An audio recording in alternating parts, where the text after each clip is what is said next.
എല്ലാ പ്രിയ പ്രേക്ഷകർക്കും സാന്ത്വനം പരിപാടിയുടെ പുതിയൊരു അധ്യായത്തിലേക്ക് സ്വാഗതം.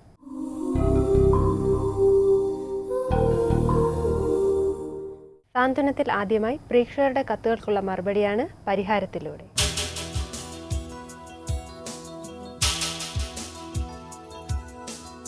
എന്നത്തെ പോലെ ഇന്നും ധാരാളം കത്തുകൾ എത്തിയിട്ടുണ്ട്. നമുക്ക് ആദ്യത്തെ കത്തിലേക്ക് കിടക്കാം. ബഹുമാനപ്പെട്ട നന്ദകുമാർ സാറിന് മുമ്പാകെ തിരുവനന്തപുരത്ത് നിന്ന് അശ്വതി ബഹുമാനപൂർവ്വം എഴുതുന്ന കത്ത്. സർ, എൻ്റെ ഭാവി കാര്യങ്ങളെക്കുറിച്ച് അറിയാൻ വേണ്ടിയാണ് ഞാൻ ഈ കത്ത് എഴുതുന്നത്.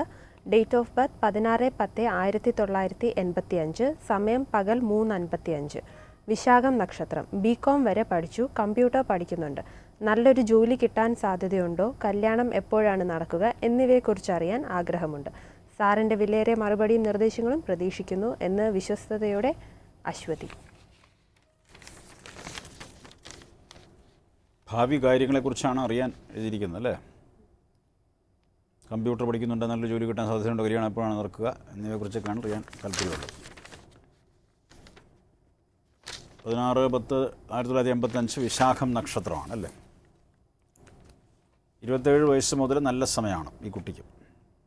ആഫ്റ്റർ 27 പിന്നെ കുഞ്ഞു പ്രശ്നങ്ങളുണ്ട്. ചില്ലറ ദുർവാശിയുണ്ട്, അഹങ്കാരമുണ്ട്.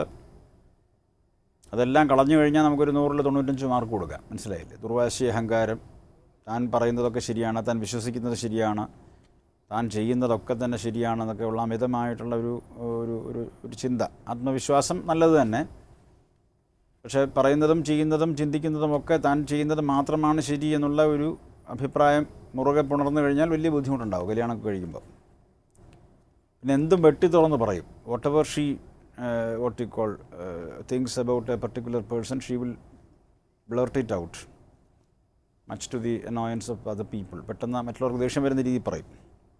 അതൃപ്തി ഉണ്ടെങ്കിൽ മറക്കാതെ, ഒരു മറയും കൂടാതെ അത് പ്രകടിപ്പിക്കുകയും ചെയ്യും. അപ്പോൾ അതൊക്കെ നമ്മുടെ ഈ സാധാരണ ജീവിതത്തിൽ വലിയ പ്രശ്നങ്ങളുണ്ടാക്കും. നമുക്ക് ഒരാളെക്കുറിച്ച് അതൃപ്തിയുണ്ട്, നമുക്ക് ഒരു മോശമായ അഭിപ്രായം ഉണ്ടെങ്കിൽ അത് പൊതുജന സമക്ഷം പെട്ടെന്നത് തുറന്നു പറയുകയോ പ്രകടിപ്പിക്കുകയോ ചെയ്തു കഴിഞ്ഞാൽ മറ്റുള്ളവരത് പ്രയാസപ്പെടും, അല്ലെങ്കിൽ മറ്റുള്ളവർക്ക് ഒരു നീരസം ഉണ്ടാവും. പലപ്പോഴും മറ്റുള്ളവരുടെ നീരസം പിടിച്ചു പറ്റും. പക്ഷേ പ്രശ്നമില്ല. 32, 33, 35 വയസ്സുകളാണ് ഏറ്റവും നന്നായിരിക്കുന്നത് ഈ കുട്ടിക്ക് കേട്ടോ. ഈ വർഷം 2012, ഈ വർഷം മെയ് 25-ാം തീയതിക്ക് ശേഷം വിവാഹ സാധ്യതകൾ വർദ്ധിക്കുന്നു. 29 വയസ്സിന് മുമ്പ് വിവാഹം കഴിച്ച് ഒരു കുഞ്ഞുമുണ്ടാകും. സ്ത്രീ സന്തതിക്കാണ് കൂടുതൽ സാധ്യത. എന്നുകൊണ്ട് പുരുഷ സന്തതി ഉണ്ടാകരുത് അല്ലെങ്കിൽ ഉണ്ടാവില്ലെന്ന് അർത്ഥത്തിൽ പറഞ്ഞല്ല. More likely that she will have a baby girl. തലമുടിക്കും പല്ലിനും പ്രത്യേകതയുള്ള ആളായിരിക്കും ഭർത്താവ്. എന്ന് പറഞ്ഞാൽ കഷണ്ടിയോ പല്ല് തള്ളിയവനോ ആണെന്നുള്ള അർത്ഥമില്ല. മനസ്സിലായില്ലേ? പല്ലിനെന്തോ പ്രത്യേകത. ചിരിക്കുമ്പോൾ ചിലർക്ക് പല്ലിന് പ്രത്യേകത ഉണ്ടാവുമല്ലോ. ചിലർ പല്ല് കൊണ്ട് ചിരിക്കും, ചിലർ ചുണ്ട് കൊണ്ട് ചിരിക്കും എന്നൊക്കെയാണ് അല്ലേ? അങ്ങനെ പല അവയവങ്ങൾ ഉപയോഗിച്ച് ചിരിക്കും. അപ്പോൾ ഇത് പല്ലിന് പ്രത്യേകതയുള്ള ആളായിരിക്കും, തലമുടിക്ക് ചെറിയ പ്രത്യേകതയുള്ള, ഒരു സ്കാൻറ്റി ഹെയർ ലൈൻ, റീസീഡിങ് ഹെയർ ലൈനുള്ള ആളാവാം. കഷണ്ടിയാവണമെന്ന് നിർബന്ധമില്ല. പിന്നെ വിശാഖം, പൂരുരുട്ടാതി, പുണർദം നക്ഷത്രങ്ങളിത് വിഷ്ണുവിനെ പോയി തൊഴട്ടെ, നല്ലതാണ്. പിന്നെ തുലാക്കൂറിൽ ആണ് ജനിച്ചതെങ്കിൽ മഹാലക്ഷ്മിയെയും, വൃശ്ചികക്കൂറാണെങ്കിൽ സുബ്രഹ്മണ്യനെയും ഭദ്രകാളിയും ജപിക്കണമെന്നാണ് നിയമം. ഈ സുബ്രഹ്മണ്യനെ ഭദ്രകാളിയും ഭജിക്കുന്നത് കൂടാതെ വേണമെങ്കിൽ ഒരു വേദിക് ചാൻറ്റ് ഉണ്ട്. ഓം ഇന്ദ്രാഗ്നി ആഗതം സുതം ഗീർഭുർ നമോ വരേണ്യം അസ്പാദം ധിയേഷിത എന്ന് പറഞ്ഞിട്ടൊരു വേദിക് ചാൻറ്റ് ഉണ്ട്. അത് വേണമെങ്കിൽ ചൊല്ലാം. അത് ഇത്തിരി ക്ലിഷ്ടമാണ്, പ്രയാസമുണ്ട്, നമുക്ക് ജപിക്കാൻ ബുദ്ധിമുട്ടായിട്ട് തോന്നുകയാണെങ്കിൽ ഓം ഇന്ദ്രാഗ്നിഭ്യാം നമഃ എന്ന് മാത്രം പറഞ്ഞാൽ മതി. പിന്നെ വിവാഹം നടത്തുമ്പോൾ ജാതകങ്ങൾ തമ്മിൽ നന്നായിട്ട് പൊരുത്തപ്പെട്ടിട്ടുണ്ട് എന്ന് ഉറപ്പ് വരുത്തിയിട്ട് വേണം ചെയ്യാനായിട്ട്. വേറെ കുഴപ്പമൊന്നും ഇതിനകത്ത് കാണുന്നില്ല കേട്ടോ. എന്തായാലും നന്നായിട്ട് വരും. 27 വയസ്സിന് ശേഷമാണ് ഏറ്റവും കൂടുതൽ നല്ലതായിട്ട് വരിക. സാർ, നമുക്ക് അടുത്ത കത്തിലേക്ക് കടക്കാം. ബഹുമാനപ്പെട്ട നന്ദകുമാർ സാറിന്, ഞാൻ എൻ്റെ കൊച്ചുമകൾക്ക് വേണ്ടിയാണ് ഈ കത്ത് എഴുതുന്നത്. കൊച്ചുമകളുടെ പേര് ജയ എന്നാണ്. എറണാകുളത്താണ് താമസിക്കുന്നത്. ജനന തീയതി 28/12/1988, രാത്രി 12:25 പൂരം നക്ഷത്രം. കുട്ടിക്ക് വിവാഹം എന്നത്തേക്ക് ഉണ്ടാകും. കുട്ടി LLB പാസ്സായി ജോലി ചെയ്യുന്നുണ്ട്. വരൻ എങ്ങനെയുള്ള ആളായിരിക്കും? നല്ല വിദ്യാഭ്യാസ യോഗ്യതയും പേഴ്സണാലിറ്റിയും ഒക്കെ കാണുമോ? എല്ലാ വിവരങ്ങളും വിശദമായി പറയുമെന്ന് വിശ്വസിക്കുന്നു എന്ന് ഭാവുകങ്ങളും നേർന്നുകൊണ്ട് രാജലക്ഷ്മി. കുട്ടി LLB പഠിച്ചതാണല്ലേ? ഇപ്പോൾ എല്ലാവരും എഞ്ചിനീയറിംഗും മെഡിസിനും ഒക്കെയാണ് പോകുന്നത്. അപ്പോൾ LLBക്ക് പോകുന്നൊരു താരതമ്യേന ചുരുക്കമാണ് അല്ലേ? താരതമ്യേന വിരളമാണ്. ലീഗൽ എഡ്യൂക്കേഷനൊക്കെ ഇപ്പോൾ വളരെ അട്രാക്റ്റീവായിട്ട് മാറിയിട്ടുണ്ട്. നാഷണൽ സ്കൂൾസൊക്കെ ഉണ്ട് ലോയുടെ, കൊൽക്കത്തയിലും അതേപോലെ ബാംഗ്ലൂരും ഒക്കെ ഉണ്ട്. ഇപ്പോൾ കൊച്ചിയിൽ നമുക്കിവിടെ ഉണ്ട് നിയാൽസ് എന്നൊക്കെ പറഞ്ഞു. അപ്പോൾ ഇങ്ങനെ നല്ല പ്രസിദ്ധമായിട്ടുള്ള ലോ സ്കൂൾസൊക്കെ ഉള്ളപ്പോൾ അവിടെയൊക്കെ പോയി LLB LLM ഒക്കെ ചെയ്ത് കഴിഞ്ഞാൽ വളരെ നല്ലതാണ്. രാത്രി 12 കഴിഞ്ഞിട്ടാണ് ജനനം. അപ്പോൾ നമ്മൾ അടുത്ത ദിവസമാണ് എടുക്കുന്നത്. പൂരം നക്ഷത്രം ഒരു കർമ്മിക് ബർത്താണ്. നല്ല നേതൃത്വ ശേഷിയുണ്ട്, വളരെ ഭംഗിയായി സംസാരിക്കാൻ അറിയാം, പിന്നെ ആരുടെയും കീഴ്പ്പെട്ട് ജീവിക്കാൻ യാതൊരു സന്നദ്ധതയും സൗമനസ്യവും ഇല്ലാത്തൊരു കുട്ടിയാണ്. അതുകൊണ്ട് ശ്രദ്ധിക്കണം. ലളിതകലകളിൽ താല്പര്യമുണ്ട്. She has A very delicate mind. പക്ഷേ അതേസമയം തന്നെ നല്ല തൻ്റെ ഇടമുണ്ട്, ആഡംബര ഭ്രമമുണ്ട്, പിന്നെ പ്രണയം വന്നേക്കും എന്നാണ്. ഷീ വിൽ ഹാവ് ഒരു കൈൻഡ് ഓഫ് ഒരു emotional attachment with somebody. It's quite likely. പിന്നെ അത്തവും ചോതിയും അനിടവും നോക്കണ്ട. അതേപോലെ തന്നെ മീനക്കൂറ് പൂരുരുട്ടാതി കാലും അതേപോലെ ഉത്രട്ടാതി രേവത നക്ഷത്രങ്ങളും വിവാഹത്തിന് വേണ്ടി നോക്കണ്ട കേട്ടോ. ഈ പൂരം പൂരാടം ഭരണി നക്ഷത്രങ്ങളിലും പൂരവും വെള്ളിയും ചേർന്ന് വരുന്ന ദിവസങ്ങളിലും ലക്ഷ്മി പൂജയോ ശുക്രന് പ്രീതി വരത്തക്ക രീതിയിലുള്ള ശുക്രപൂജയൊക്കെ ചെയ്യുന്നത് വളരെ നല്ലതാണ്. പിന്നെ രാശ്യാധിപനായിട്ടുള്ള ആദിത്യൻ അഥവാ സൂര്യനെ നമുക്ക് പ്രീതിപ്പെടുത്താം. സൂര്യപ്രീതിക്കായിട്ട് വേണമെങ്കിൽ പിന്നെ സൂര്യ കവചമോ അല്ലെങ്കിൽ അതേപോലെ ആദിത്യ ഹൃദയമൊക്കെ ജപിക്കാം. പൂരവും ഞായറും കൂടെ ചേർന്ന് വരുമ്പോൾ രാവിലെ എണീറ്റ് ഇത്തിരി വെയിൽ കൊള്ളുന്നതൊക്കെ നല്ലതാണ്. ഉദയസൂര്യൻ്റെ കിരണങ്ങൾ ഏൽക്കുന്നത് നല്ലതാണ്. അന്ന് തന്നെ ശിവനെ പോയി തൊഴുന്നതും വളരെ നല്ലതാണ്. ശിവനെ തൊഴുന്നത് ഈ കുട്ടിക്ക് ഏറ്റവും നല്ലതാണ്. Probably the best remedy for all her problems. എല്ലാ ദിവസവും പറ്റുമെങ്കിൽ ഞായറും തിങ്കളും രാവിലെ പോയി 11 പ്രദക്ഷിണം വെച്ച് ശിവനെ തൊഴുക. ശിവന് ധാരയോ പിൻവിളക്കൊക്കെ കഴിപ്പിക്കുക. കല്യാണം വരാൻ പോണത് വടക്ക് പടിഞ്ഞാറെന്നോ തെക്ക് കിഴക്ക് ഭാഗത്തുനിന്നോ ആയിരിക്കും. തിരക്കേടില്ലാത്ത ചെക്കനാണ്, നല്ല വ്യക്തിത്വമുള്ള ചെക്കനായിരിക്കും. നടക്കുന്നിടത്ത് പ്രത്യേകതയുള്ള ചെക്കൻ, ഒരു ലാങ്കി ഗേറ്റോ നീണ്ടു വലിഞ്ഞ് നടക്കലോ എന്തോ ഉള്ള ചെക്കൻ. 24-ന് 26-നോടേക്ക് കല്യാണം നടക്കും. 29-ന് മുമ്പ് ഫുള്ളി സെറ്റിൽഡ് ആകും കേട്ടോ. പിന്നെ 2-3 കാര്യങ്ങൾ ഇതിനെക്കുറിച്ച് പറയണമെന്ന് പറഞ്ഞിട്ടുണ്ട്. അതായത് പെട്ടെന്നായിരിക്കും ജീവിതത്തിൽ മാറ്റം ഉണ്ടാവുക, സഡൻ ചേഞ്ചസ് ഇൻ ലൈഫ്. പിന്നെ കുറച്ച് ഡൗട്ടിങ് ആൻഡ് സസ്പീഷ്യസ് ആണ്.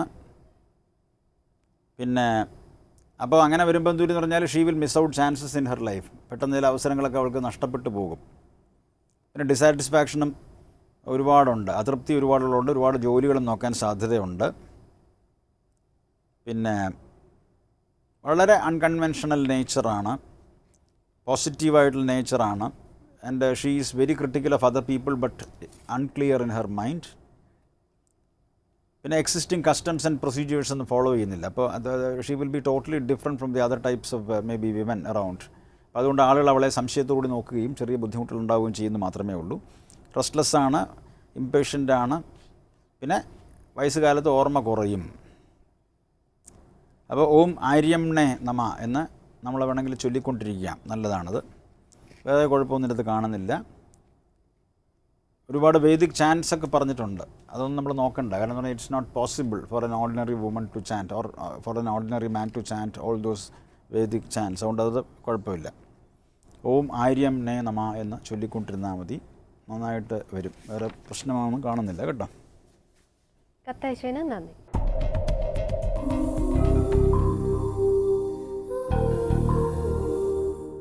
സാന്ത്വനത്തിലേക്ക് വീണ്ടും സ്വാഗതം.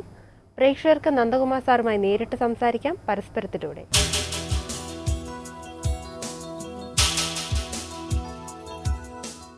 സാർ, നമ്മുടെ ഫസ്റ്റ് കോളർ റെഡി ആയിട്ടുണ്ട്. ഹലോ ഹലോ നമസ്കാരം, സാന്ത്വനം പരിപാടിയിലേക്ക് സ്വാഗതം. ആരാണ് സംസാരിക്കുന്നത്?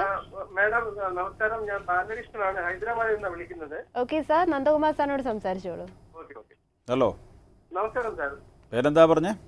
എന്റെ പേര് ബാലകൃഷ്ണൻ എന്നാണ്, ഹൈദരാബാദിൽ നിന്നാണ് വിളിക്കുന്നത്. എന്ത് ചെയ്യുന്നു ബാലകൃഷ്ണൻ? ഞാൻ ചെറിയൊരു ബിസിനസ് ആണ്. എന്റെ ജനനം 1961 നവംബർ 3 പൂരം നക്ഷത്രമാണ് എന്റെ. 1961 നവംബർ 3.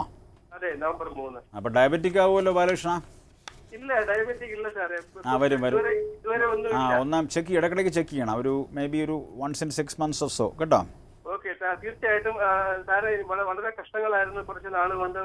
ഇപ്പൊ ഈ കഷ്ടതകൾ ഇനി എത്ര നാൾ നിൽക്കും എന്നുള്ളതിനെ കുറിച്ച് വല്ല പറയാൻ നോക്കൂ സാറിന്. കഴിഞ്ഞ 2 വർഷം 8 മാസം നല്ല കഷ്ടതയായിരുന്നു ബാലകൃഷ്ണ. അതെ അതെ അതെ. അപ്പൊ ഇനി വരുന്ന നവംബറിന് ശേഷം, നവംബർ 8-ാം തീയതിക്ക് ശേഷം കുറെ ഭേദം ഉണ്ടാവും കേട്ടോ. Okay, thank you very much. ഇനി എന്റെ മകളിനെ കുറിച്ചാണ്. ഒരു സെക്കൻഡ്, ബാലകൃഷ്ണൻ ഇപ്പൊ എത്ര വയസ്സായി? ഞാനിപ്പോ 50 വയസ്സാകുന്നു. അപ്പോൾ കൃത്യമായിട്ട് ഞാൻ പറഞ്ഞാൽ ബാലകൃഷ്ണ 53 വയസ്സ് കഴിയുമ്പോൾ നല്ല മാറ്റം ഉണ്ടാവും കേട്ടോ. ശരി, എന്റെ മകളെ കുറിച്ചാണ് സാർ അടുത്തായിട്ട്. എന്റെ മകള് മെഡിസിന് വേണ്ടി ശ്രമിച്ചു, കഴിഞ്ഞ വർഷം കിട്ടിയില്ല. ഇനിയിപ്പോ രണ്ടാമത് വീണ്ടും ലോങ് ടൈമിന് പോയിരിക്കുകയാണ്. അവളുടെ നക്ഷത്രം 1993 ജൂലൈ 13 ഭരണി നക്ഷത്രമാണ്. ജൂലൈ 13 ജൂലൈ 13 ഭരണി നക്ഷത്രമാണ്. കുട്ടിയുടെ പഠിത്തം വിവാഹത്തെ കുറിച്ച് അറിഞ്ഞാൽ കൊള്ളാമെന്നുണ്ട് സാർ. അപ്പോൾ കുട്ടിക്ക് തുറന്നു പറയുന്നുണ്ടല്ല, ചെറിയൊരു അടുപ്പം മാനസികമായിട്ട് ആരുടെങ്കിലും വന്നേക്കും കേട്ടോ. അതെ. അപ്പോൾ 24 വയസ്സ് ആണ്. 22-നും 24 വയസ്സിനിടയ്ക്ക്, ഹലോ, 22-നും 24 വയസ്സിനിടയ്ക്ക് കുട്ടിയുടെ വിവാഹം കഴിയും. വിവാഹ സമയത്ത് ഒരു ചോയ്സ് ചിലപ്പോൾ കുട്ടി പറഞ്ഞേക്കും കേട്ടോ. പഠിത്തം കുഴപ്പമില്ല, ഇടയ്ക്കിടയ്ക്ക് തടസ്സങ്ങൾ വന്നുകൊണ്ടിരിക്കും പഠിത്തം. അതിനകത്ത് പറഞ്ഞിരിക്കുന്നത് English language, literature, technical studies, technology, science or technology എന്നാണ്. ഇപ്പോൾ ടെക്നോളജി എന്ന് പറഞ്ഞാൽ even medicine also comes within that. Medicine also is possible. പക്ഷേ MBBSന്റെ കാര്യത്തിൽ അല്പം ഒരു സംശയമുണ്ട് എൻ്റെ അടുത്ത് കേട്ടോ. ഇനി ഒരു സെക്കൻഡ് സാർ, എന്റെ മകന്റെ കാര്യം കൂടെ. 95 നവംബർ 9 രോഹിണി നക്ഷത്രം. 95 നവംബർ 9 രോഹിണി നക്ഷത്രം. അവന്റെ വിദ്യാഭ്യാസത്തെ കുറിച്ച്. വിദ്യാഭ്യാസം അവന് ടെക്നിക്കൽ സ്റ്റഡീസ് തന്നെയാണ്. അവനൊരു മിടുക്കനാണെങ്കിലും മടിയനാണ് കേട്ടോ. ശരിയാണ്. മടിയനാണ്. അപ്പോൾ അവനെ ഞാൻ വേറൊരു ദിവസം വിളിക്കുമ്പോൾ ഞാൻ വളരെ വ്യക്തമായിട്ട് പറഞ്ഞു തരാം. ഇപ്പം നമുക്ക് സമയത്തിൻ്റെ ഒരു കുറവുണ്ട് ബാലകൃഷ്ണൻ. പിന്നെ കാണാം കേട്ടോ. All the best Balakrishnan. Bye bye sir. വിളിച്ചതിന് നന്ദി.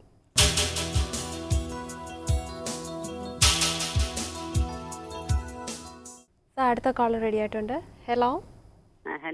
ഹലോ, നമസ്കാരം. സാന്ത്വനം പരിപാടിയിലേക്ക് സ്വാഗതം. ഇതാരാണ് സംസാരിക്കുന്നത്? കോഴിക്കോട്ട് നിന്ന് ഗീത. ഗീത മാഡം, നന്ദകുമാർ സാർ എത്തിയിട്ടുണ്ട്. സാറിനോട് സംസാരിച്ചോളൂ. Good morning sir. Good morning Geetha. എവിടെയാണ് കോഴിക്കോട്? കോഴിക്കോട് കടലുണ്ടി. കടലുണ്ടി. ഞാൻ എന്റെ മകന്റെ ഭാവി അറിയാനാണ്. ഭാവിയല്ല, എന്തെങ്കിലും ഒരു ചോദ്യം ചോദിക്കുക ഗീത. മകന്റെ ജനനസമയം 1987 ഒക്ടോബർ 2. 1987 87 ഒക്ടോബർ 2. എന്താ അറിയണ്ടേ? വൈകുന്നേരം 6:20. എന്താ അറിയണ്ടേ? ഇപ്പം ഇലക്ട്രോണിക് ആൻഡ് കമ്മ്യൂണിക്കേഷനിൽ ബിടെക് കഴിഞ്ഞിട്ട് 2 വർഷമായി. അപ്പൊ ജോലിയൊന്നും ശരിക്ക് ആയിട്ടില്ല. എന്നാ കഴിഞ്ഞത്? 10 കഴിഞ്ഞതാണ്. അപ്പൊ മെയ് 28 ശേഷം ജോലി കിട്ടും ചെക്കന്. മെയ് 28. എന്നാ ചെക്കന്റെ പേരെന്താണ്? അരുൺലാൽ. അങ്ങനെയല്ലല്ലോ പേരിടാനിരുന്നത്. അരുൺലാൽ എന്നല്ലല്ലോ, വേറെന്തോ പേരാണല്ലോ വന്നിരുന്നത്. എന്തായിരുന്നു? അരുണുള്ളൂ, പിന്നെ ലാൽ പിന്നെ ചേർത്തിയാണ്. അങ്ങനൊരു സംഭവം എൻ്റെ അടുത്തുണ്ട് കേട്ടോ. അതായത് ആദ്യം ഉണ്ടായിരുന്ന പേരൊന്ന്, പിന്നെ മാറ്റിയതാണ് കേട്ടോ. അപ്പോൾ മെയ് 28 ശേഷം ജോലി കിട്ടും. ഗീതയ്ക്ക് സമാധാനമായോ? സ്ഥിരമായിട്ടുള്ള ജോലി അല്ലേ സാർ? സ്ഥിരമായിട്ട് ആർക്കാ ജോലി കിട്ടുന്നത് ഇപ്പോൾ? അപ്പോ ഇത് സ്ഥിരമായിട്ട് ജോലി കിട്ടണം എന്നുണ്ടെങ്കിൽ 2015 ശേഷം, കേൾക്കുന്നുണ്ടോ, 2018 സ്ഥിരമായിട്ട് ജോലി കിട്ടും. അതിനിടയ്ക്ക് 2-3 ജോലി ചാടി നോക്കും കേട്ടോ. ഒരു മോനെ ഉള്ള? അല്ല, ഒരു മോനും കൂടി ഉണ്ട്. അതിരുന്നോട്ടെ, കുഴപ്പമില്ല. ഞാൻ ഇത് ചോദിച്ചു എന്നേ ഉള്ളൂ. എന്തായാലും ചെക്കനെ ജോലി കിട്ടും കേട്ടോ മെയ് 28 ശേഷം. ശരി, താങ്ക് യു ഗീത.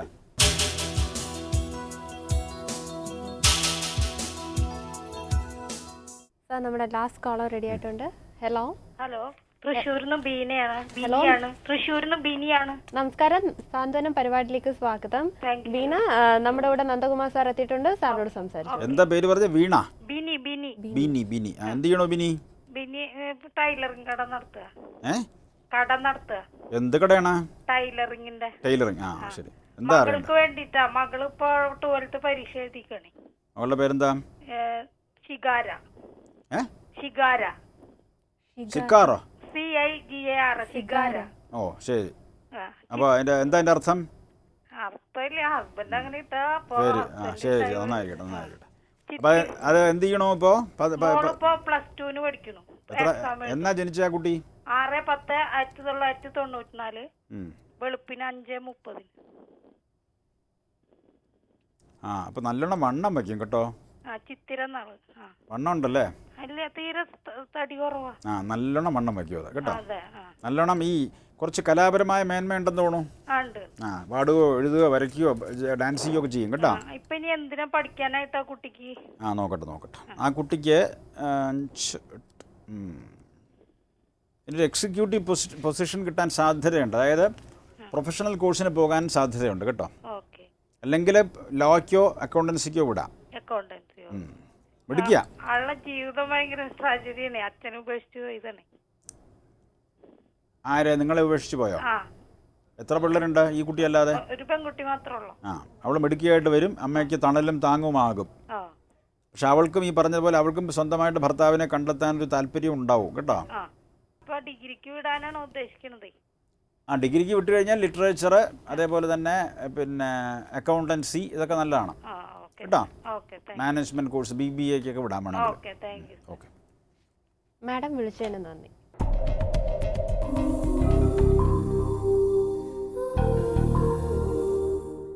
സാന്ത്വനത്തിലേക്ക് വീണ്ടും സ്വാഗതം. ഇനി ഫലശ്രുതി.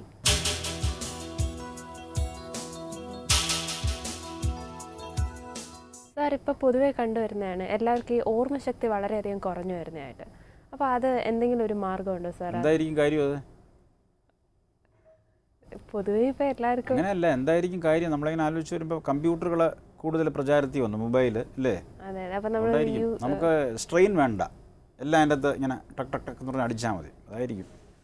ഇത് പലരും ചോദിക്കാറുള്ള ചോദ്യമാണ്. ഓർമ്മശക്തി കുറയുന്നു, മൊബൈലിൻ്റെ നമ്പർ എത്രയെന്ന് ചോദിച്ചാൽ സാർ ഒന്ന് നിൽക്കണം, ഒന്ന് അടിച്ച് നോക്കട്ടെ എന്നാണ് വേണം അല്ലേ? അച്ഛൻ്റെ പേരെന്താണെന്ന് പറഞ്ഞാലും അമ്മയുടെ പേരെന്താണെന്നൊക്കെ ചിലപ്പോൾ ഒരു മറവി, അല്ല ചില സ്ഥലങ്ങളുടെ പേര് വിട്ടുപോവുക.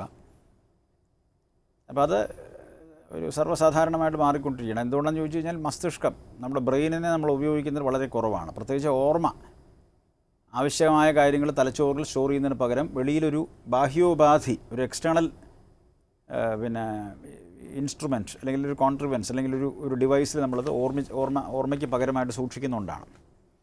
ആചാര്യന്മാർ പറയുന്നത് വെച്ച് കഴിഞ്ഞാൽ പിന്നെ പല മാർഗമുണ്ട്.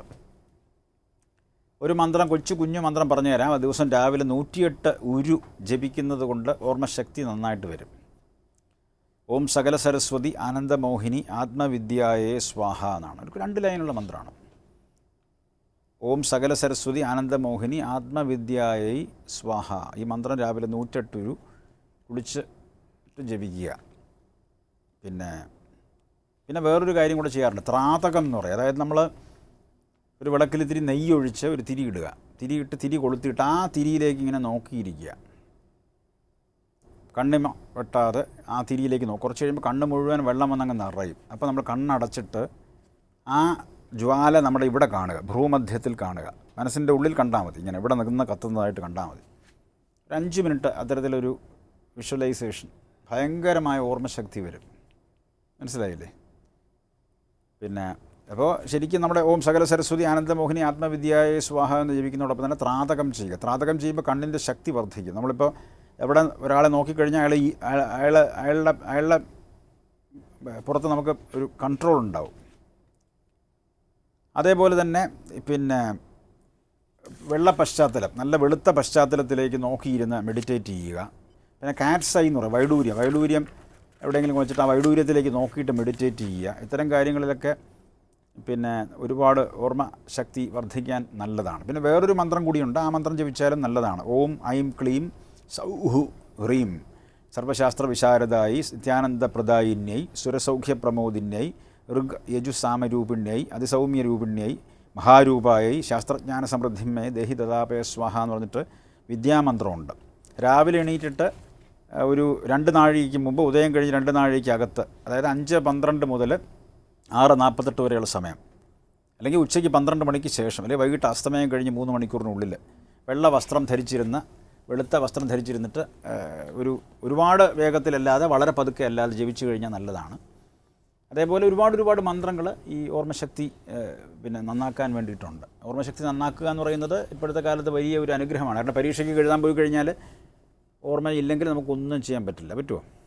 ഒരുപാട് കാര്യങ്ങൾ അറിയാം, പക്ഷെ അത് ഓർമ്മിച്ചെടുക്കാനും കടലാസിൽ കുറിച്ച് വയ്ക്കാനും നമുക്ക് പറ്റാറില്ല. അപ്പോൾ അത് പ്രത്യേകമായിട്ട് ശ്രദ്ധിക്കണം.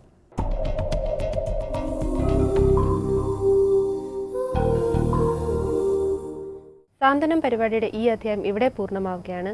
നിങ്ങൾ പ്രേക്ഷകരുടെ വിലയേറിയ അഭിപ്രായങ്ങളും നിർദ്ദേശങ്ങളും ഞങ്ങളെ എഴുതി അറിയിക്കുക. ഞങ്ങളെ എഴുതി അറിയിക്കുമ്പോൾ നിങ്ങളുടെ അഡ്രസ്സും ഫോൺ നമ്പറും വയ്ക്കാൻ മറക്കരുത്. ഞങ്ങളെ എഴുതി അറിയിക്കേണ്ട address: Santhwanam, Jaihind TV, 3rd floor, Karimpanal arcade, east fort, Trivandrum.